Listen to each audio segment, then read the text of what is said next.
Hi, Damien Cullen here with the 2015 budget update of the newsletter.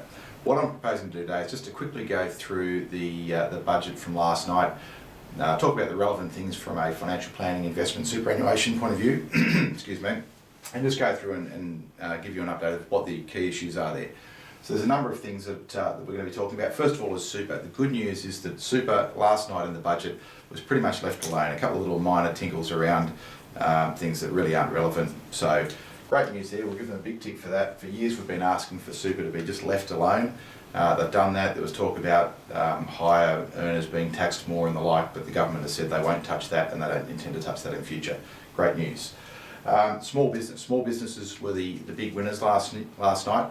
They're going to be able to claim $20,000 tax deductions on purchases within the business and write them off immediately. In the past they generally have to depreciate those over a number of years, so that's great news for them.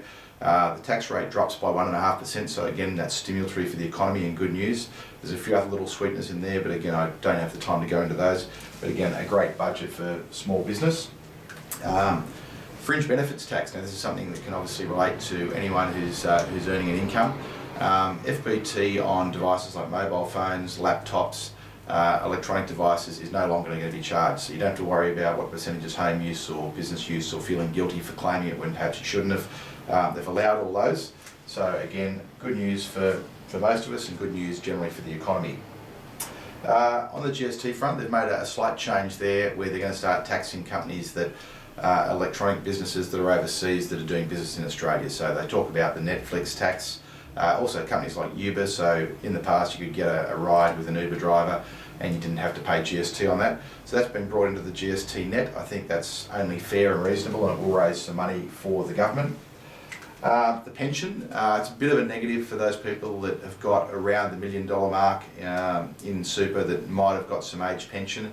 If you're a homeowner and you had between 823 and 1.15 million, you're now going to find that you're going to be excluded from the age pension, whereas in the past you would have got that. You will still get to keep the benefits card, so the healthcare card and the discounts card, but they'll no longer get the pension. So that's generally a negative for those people. There are some sweeteners at the other end of the scale for small pensioners, but most of my clients tend to be at that higher end, so that's a negative for those folks.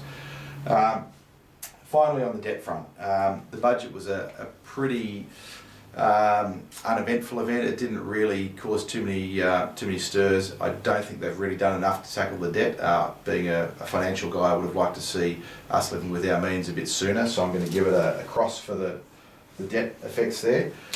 It's something that I guess politically they were limited with what they could do, but it would have been nice to see that come down a little further. So that's it for the budget. There's really not a lot in it. It's a bit of a non-event this year. Next month I'll be talking about the year-end strategies and ways to minimise tax going forward.